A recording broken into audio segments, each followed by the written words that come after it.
আমি বিগত দিনে 3 বছর সাংগঠনিক সম্পাদক ছিলাম। এই 3 বছরে দেখা গেছে যে আমাদের রংপুরে যে বিল্ডিংয়ের যে কাজ হয়, কাজের যে সেফটির ব্যাপারটা, এই সেফটির ব্যাপারটা একবারেই দুর্বল। যে আমাদের সাধারণ শ্রমিকরা এই কাজের সেফটি না থাকার কারণে প্রতিনিয়ত দেখা যাচ্ছে প্রতি মাসে 2-3জন বিল্ডিং থেকে কাজ পড়ে যায়, মারা যায়। তো আমার নির্বাচনের একটা লক্ষ্য যে আমি যদি নির্বাচনে জয়যুক্ত হই, আমি এই সেফটির যে বিষয়টা পুরো রংপুর শহরে সেফটিবিহীন কোনো কাজ হবে না।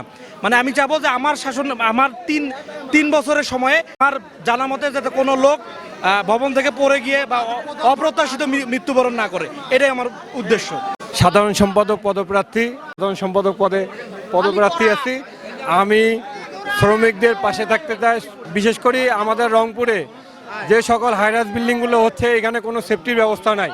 আসলে আমাদের নেতারা এটার সাথে জড়িত কিনা আমি জানি না, তবে আমি আগামী দিনে শ্রমিক ভাইরা আমাকে ভোট দিয়ে জয়যুক্ত করলে আমি সর্বপ্রথম সেফটি ব্যবস্থা করব। সেফটি ছাড়া কোনো বিল্ডিংয়ে কাজ করতে দিব না। এর জন্য যত প্রশাসনিক ব্যবস্থা থেকে শুরু করে যাবতীয় ব্যবস্থা আমি ইনশাল্লাহ গ্রহণ করব। আমার রংপুর বিভাগে ইমারত নির্মাণ শ্রমিক ইউনিয়নের সকল শ্রমিকদের জন্য আপ্রাণ চেষ্টা করব তার সেবায় নিয়োজিত থাকার জন্য, কোনো লোক যেন দুর্ঘটনা না ঘটে, কোনো শ্রমিক যেন আহত না হয়, সেই ব্যবস্থা এইবার ইনশাল্লাহ আমি জিতি যদি আসি এই ব্যবস্থাটা নেব আমি।